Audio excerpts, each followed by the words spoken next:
Pembahasan berikutnya adalah man tukrahu imamatuhu wa makruhatul imamah.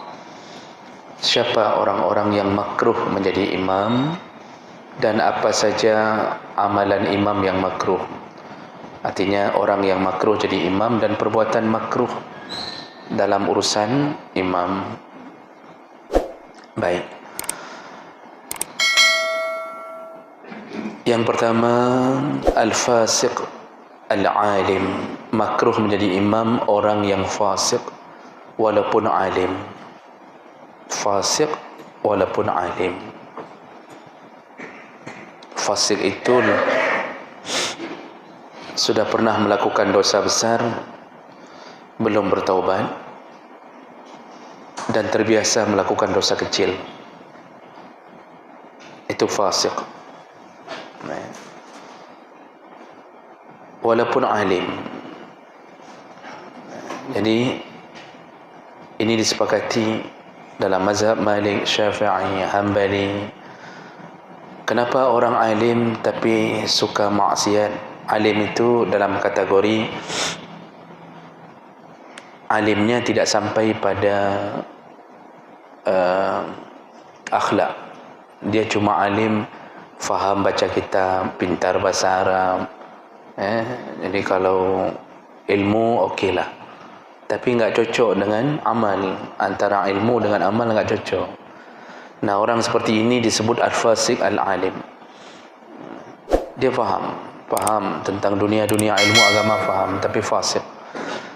Itu makruh jadi imam, bukan haram, makruh. Kenapa? Li'adami ihtimamihi bid-din.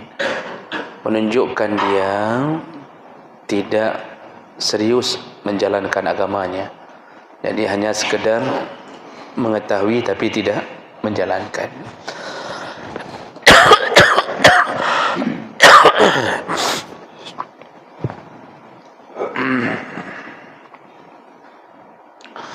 Rasulullah sallallahu alaihi wasallam bersabda, la tu'ammanna imra'atun rajulan. Janganlah seorang perempuan menjadi imam bagi laki-laki. Wala a'rabiyyun muhajiran. Janganlah orang Arab Badui menjadi imam bagi orang muhajirin. Ini di masa Nabi. Wala ya'umanna fajirun mu'minan. Dan juga jangan jadi imam orang fajir menjadi imam bagi orang mukmin. Fajir itu orang suka maksiat. Jangan menjadi imam bagi seorang yang imannya bagus.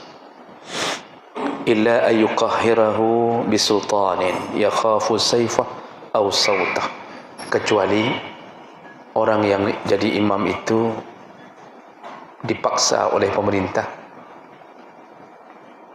dengan pedang atau cambukan. Ini maksudnya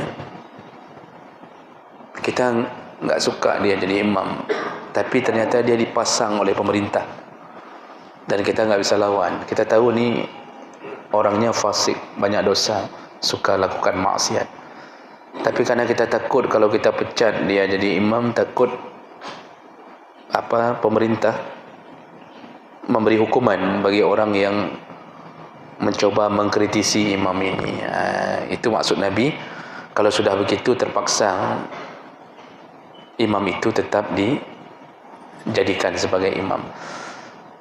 Tapi kalau tidak begitu, jangan jadi imam orang fajir menjadi imam menjadi orang bagi orang mukmin. Jadi ini menunjukkan bahawa tidak layak supir orang yang maksiat tapi penumpangnya orang-orang taat. Tidak layak. Fasik itu lawannya adil. Adil itu taat pada perintah dan meninggalkan larangan. Itu adil disebut. Lawannya fasik. Makanya kadang-kadang kita ini tentu tidak mengenal imam-imam yang berada di masjid-masjid. Kita pun tidak mungkin menyelidiki backgroundnya. Tak mungkin kan kita datang ke satu masjid lalu tanya, Kayak mana sifat imam itu tak mungkin. Maka pandangan kita hanya pandangan zahir. Kalau kita lihat kayaknya hari-hari okey, ya berarti sudah okey. Oh, ternyata ketahuan rupanya LGBT. Di saat ketahuan, di saat itu jangan ikut lagi. Dan tuha pet, tuha lapan kampung tu langsung pecat. Itu sudah tingkat level fasik yang besar. Kalau sudah masuk ke LGBT tapi masih jadi imam, ceramah. Aneh kalau ada orang menceramahi kebaikan tapi dia sendiri pelaku maksiat. Ini aneh ni. Makanya imam juga begitu. Dia pimpin kita untuk menuju ke surga, tapi dia sendiri pelaku maksiatnya, kan aneh. Kita kalau bulan Ramadan lihat supir enggak puasa, walaupun dalam hukum fikih orang yang safar boleh buka, tapi nanti kalau kita belajar tentang Ramadan, mazhab Syafi'i mengatakan kecuali yang pekerjaannya supir, itu tetap enggak boleh buka. Artinya dia melakoni pekerjaan itu memang hari-hari dia. Selama dia kuat, enggak boleh buka, kecuali dia bertemu mudarat baru boleh buka. Cuba bayangkan Bapak Ibu, kita penumpang L300, supirnya minum sedang Ramadan. Kita di belakang kan berkereng-kereng, ini supir ni enggak betul ni. Begitu juga posisi seorang imam. Kita makmum tahu profil ini orangnya fasik. Kita di belakang kan nyonyohan. Ini kita keluar apa enggak dari solat? Ini farag atau enggak? Itu kan mengganggu konsentrasi jamaah.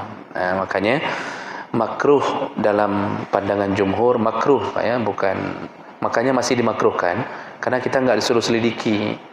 Enggak disuruh selidiki, cukup menjadi hukum yang terlihat. Kalau ahli maksiat jangan dipakai lagi. Begitu.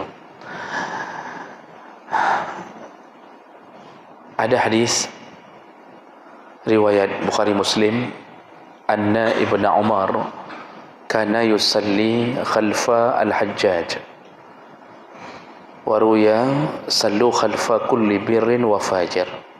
Ada hadis yang menyebutkan Ibnu Umar, anaknya Umar bin Khattab, pernah salat di belakang Al-Hajjaj. Hajjaj ini salah seorang pemimpin yang suka maksiat, kejam, orangnya kejam. Tapi Ibnu Umar masih salat di belakang dia. Tidak, artinya tidak dibatalkan. Juga ada hadis riwayat Daruqutni dari Abu Hurairah yang menyatakan bahawa dulu orang-orang masih salat baik di belakang orang yang baik atau di belakang orang maksiat. Menunjukkan masih salat, mereka tidak mungkin menyelidiki tentang maksiat seseorang. Jadi makanya dimakruhkan, tidak sampai jatuh pada haram. Artinya solat kita sah.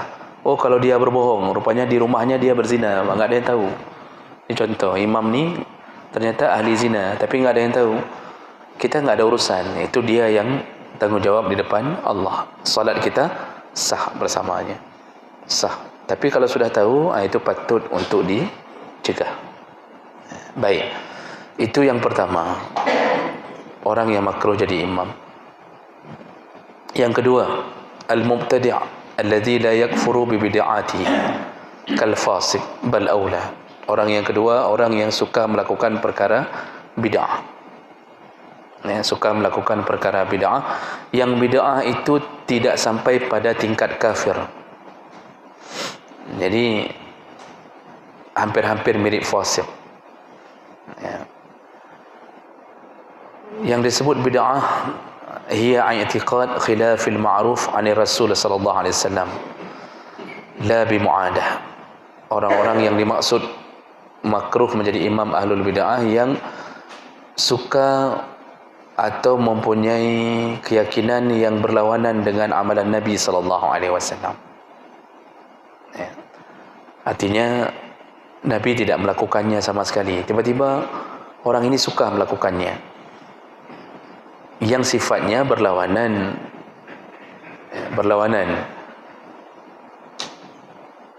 Tapi kalau ada dalil itu tidak disebut bid'ah.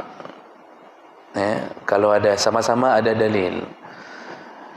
Yang kunut ada dalilnya, yang tidak kunut ada dalilnya, itu tidak disebut pelaku bid'ah. Jadi jangan kita bilang jangan kita juluki orang yang berlawanan prinsip dengan kita ahlul bid'ah, karena bisa jadi dia pun punya dalil, kita saja yang tidak mau meluaskan bacaan.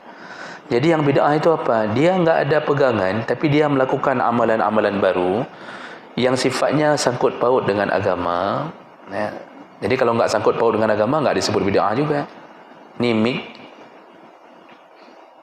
enggak ada masa Nabi. Apakah bid'ah? Tidak. Ini enggak nyangkut paut dengan urusan agama. Ini lampu hanok. Pernah dengar hadis tentang lampu hanok? Enggak ada. Lampu enggak ada masa Nabi yang model begini. Apakah bid'ah taruh dalam? Enggak. Ini kamera lebih-lebih enggak ada. Apakah bid'ah? Tidak. Yang enggak sangkut paut dengan urusan agama itu perkembangan teknologi, itu enggak disebut bid'ah. Jadi yang disebut bid'ah apa? Yang menjurus ke urusan agama, memperbaharui agama. Nah, orang kalau sudah sampai ke situ, maka dia termasuk orang-orang yang tidak layak dijadikan sebagai imam.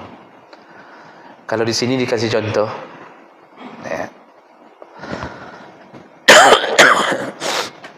kamasih syiah ala rijlain wa inkaruhum al-masha ala al-khuffain. Contohnya amalan orang Syiah. Mereka itu kalau mencuci kaki, mereka tidak cuci. Dalam urusan mencuci kaki, orang Syiah enggak cuci. Mereka cuma menyapu kaki. Jadi tangan dibasahi, disapu kaki, bukan dicuci. Padahal Ahlus Sunnah sepakat berdasarkan hadis Nabi mencuci kaki, bukan menyapu. Itu mereka itu telah keluar dari Ahlus Sunnah. Syiah ini disebut Ahlul Bid'ah. Ini contoh dalam kitab ini. Atau mereka mengingkari adanya fikih tentang menyapu sepatu.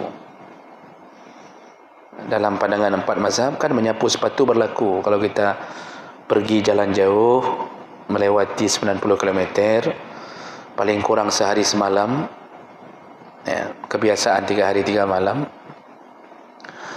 Setelah berwuduk, masukkan sepatu ke dalam kaki. Apa ni masukkan sepatu dalam kaki? Masukkan kaki ke dalam sepatu. Ini sudah wuduk ni, lalu berangkat. Waktu salat zuhur, perlukah membuka sepatu? Tidak. Wuduk seperti biasa, pas mencuci kaki, cukup sapu di atas sepatu. Tapi syaratnya berada dalam perjalanan musafir, bukan di kampung. Itu dalam fikih 4 mazhab semua diajarkan. Syiah tidak mau mengakuinya. Ini termasuk Ahlul Bid'ah. Yang ada hadis enggak mau diakui.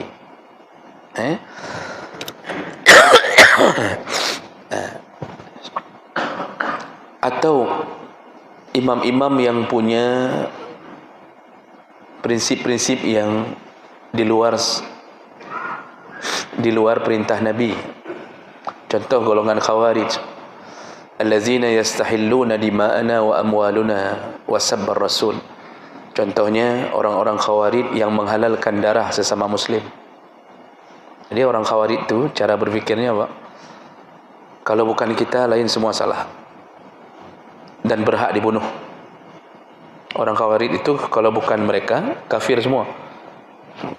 Makanya hati-hati kalau punya pikiran seperti Khawarij. Kalau bukan kelompok kita, semua salah. Itu pikiran masuk pikiran Khawarij. Jadi maksud semua salah bukan sesat. Beda pendapat dianggap sesat.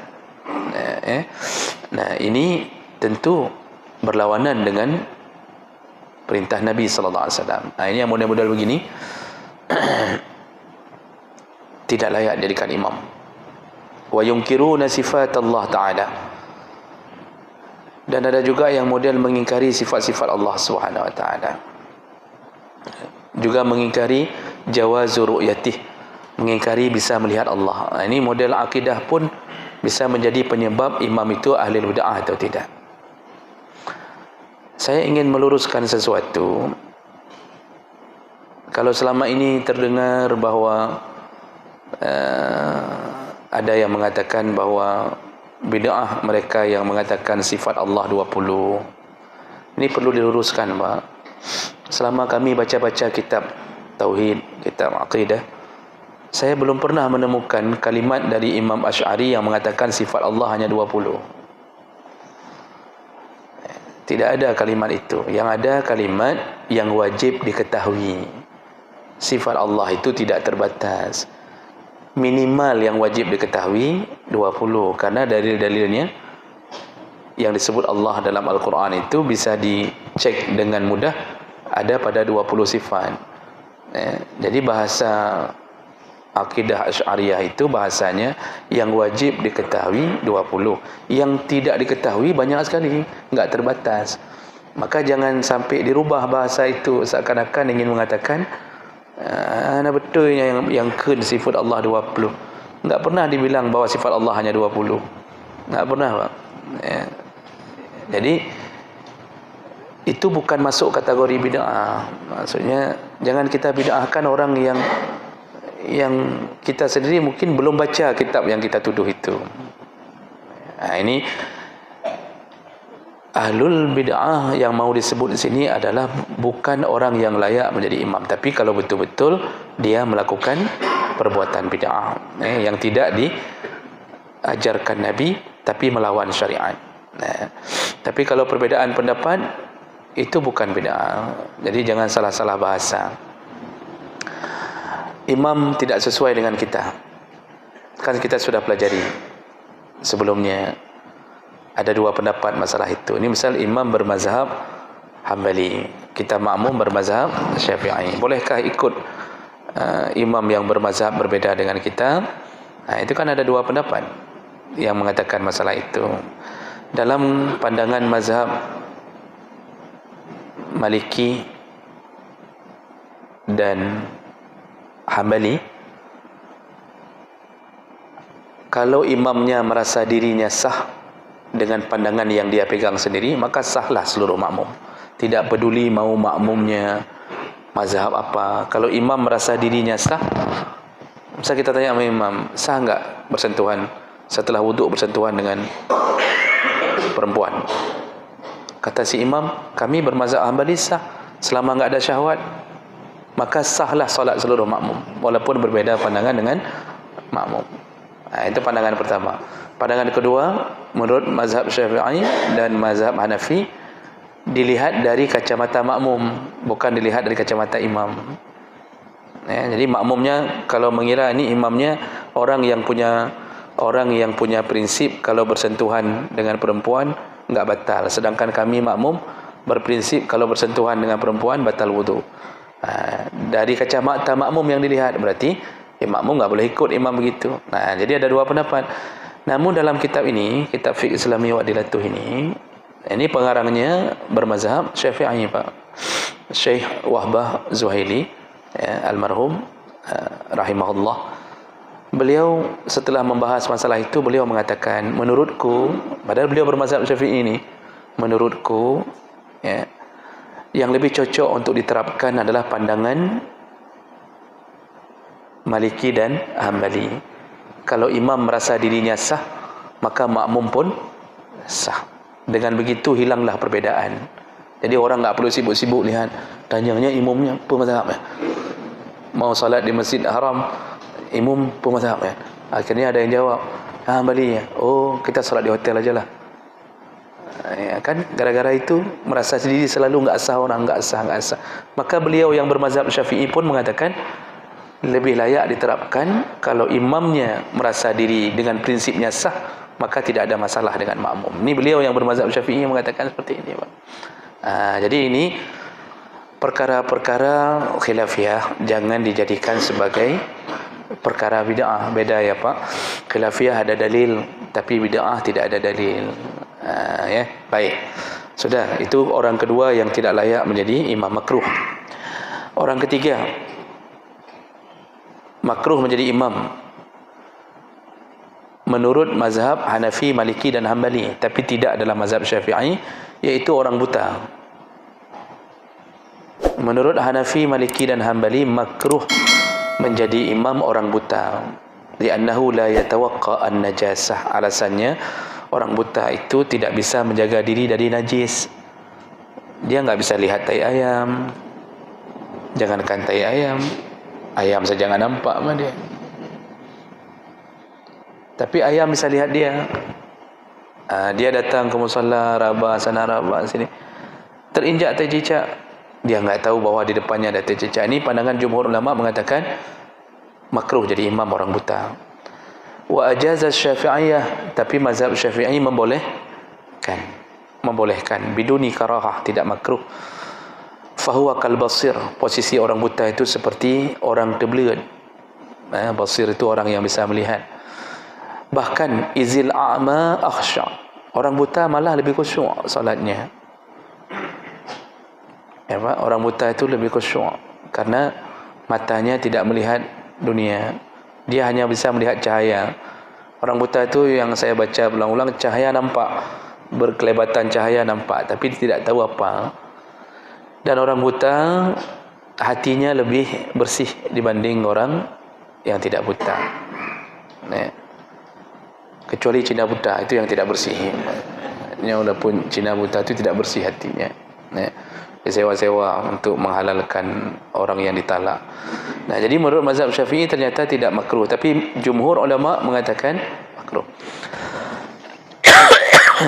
Kenapa Imam Syafi'i mengatakan tidak makruh orang buta jadi imam? Karena ada hadis dari Ibnu Abbas, annahu kana ya ummu wa huwa a'ma. Jadi keterangan bahawa Ibnu Abbas pernah menjadi imam dalam keadaan dia sudah tua dan buta, tetap dipakai jadi imam. Lalu pernah terjadi dalam riwayat Anas bin Malik, riwayat Abu Daud dan Ahmad, bahawa kana Nabi sallallahu alaihi wasallam istakhlafa ibna Ummi Maktum ya ummun nas wa huwa a'ma. Nabi pernah menyuruh Ummi Maktum untuk menjadi imam padahal dia buta. Jadi dalil-dalil ini yang dipegang oleh mazhab Syafi'i mengatakan enggak makruh, tapi jumhur ulama mengatakan lebih baik jangan orang buta jadi imam. Memang dua-duanya perlu dipertimbangkan, Pak. Jadi kalau kita bisa ambil kesimpulan begini, kalau orang buta itu ada yang menuntun, maka insya-Allah tidak mengapa. Contohnya anaknya jaga, dibawa ke tempat orangnya alim. Kan banyak ulama yang buta juga banyak, Pak. Kalau di Arab Saudi Bin Baz buta. Kemudian di Mesir itu Imam Al-Kishki, ahli alim, ceramah, pintar, buta. Dalam sejarah pun banyak imam-imam yang buta tapi hafal Quran. Jadi kalau kita ambil keputusan, kesimpulan, kalau dia ada yang tuntun anaknya bawa, anaknya yang bilang ayah nak cecak ke negara saya samping, misal begitu, atau dibawa sama anaknya dituntun sampai ke mihrab, insya-Allah tidak mengapa. Tidak mengapa. Tadi kata mazhab Syafi'i, bahkan lebih khusyuk orang buta salat daripada kita salat. Jadi kemakruhan itu bisa hilang kalau ada yang menuntun. Begitu. Yang keempat, makruh menjadi imam orang yang dibenci oleh kaumnya. Ayya umma qauman wa hum lahu karihun. Makruh menjadi imam orang yang dibenci oleh kaumnya. Berdasarkan hadis Nabi, la yaqbalullah salatan man taqaddama qauman wa hum lahu karihun. Tidak diterima salat dari seorang imam yang dibenci oleh kaumnya. Maksudnya salatnya dia enggak diterima selama dia dibenci. Nah, tentu harus diperdetil, ni benci apa ni? Bencinya benci dalam urusan agama. Kita benci sama imam itu. Apa yang jadi benci? Kita ternyata tahu imam itu di belakang layar ternyata dia suka melakukan ini dan itu, misal contoh. Atau imamnya pernah ketahuan sedang main game judi online, makmumnya pas lewat di belakang dia sedang bermain game judi. Lalu mulailah timbul kebencian. Mana betul imamnya ni? Sampai menyebar isunya enggak betul tu imam tu. Timbul kebencian, makruh dia menjadi imam. Tidak baik untuk dijadikan imam. Tapi tidak berlaku kalau benci pribadi. Jadi rupanya ada masalah waktu SMA sama imam itu. Ya. Pernah ribut. Ya. Masalah entah apa, pokoknya pernah ribut, benci pribadi. Lalu dia mengatakan, lu keluar dengan imamnya. Ya, anji hana sah je ke imam. Itu benci apa dulu? Benci pribadi.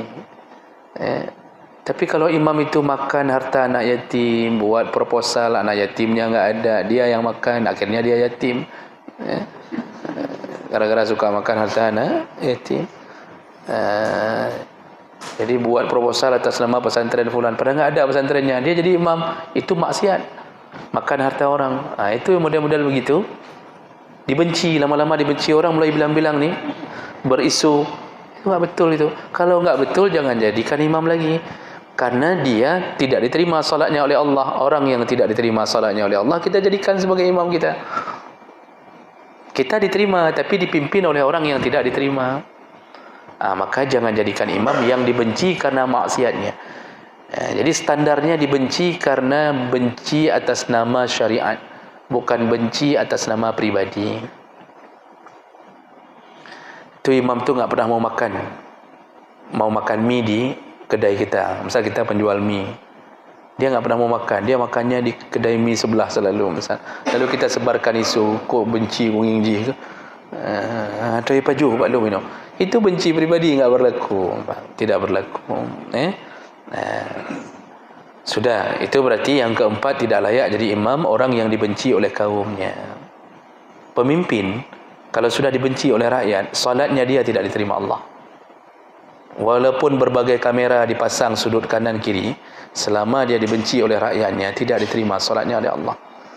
Rakyat kalau benci, benci apa dulu? Tergantung. Kalau benci karena kezaliman pemimpin, itu salat enggak diterima sampai dimaafkan oleh rakyatnya. Itu resiko menjadi pemimpin zalim. Tapi kalau rakyatnya benci karena pemimpinnya terlalu taat, sampai keluar undang-undang salat Jumaat tutup kedai semua, kemudian enggak boleh buka lagi tempat PS, enggak boleh begini. Misal Pak Kecik buat aturan tu, yang pen cewek tu di samping-samping jalan-jalan dilancang garamnya, kalau dapat tutup, cabut izin semuanya. Akhirnya tersebar isu benci orang gara-gara Pak Kecik taat sekali sama Allah. Itu yang tidak diterima solat mereka, bukan Pak Keciknya. Mereka yang bermasalah. Pak Keciknya bagus, berarti menjalankan hukum Allah. Pak Kecik keliling jam 10 keliling, begitu ada orang main cewek langsung berdiri, ni siapa? Surat nikah mana? Ada buku nikah enggak? Oh, mulai menyebar isu. Ya, nak betul Pak Kecik berat tak kata zalimi katanya. Itu mereka yang bermasalah.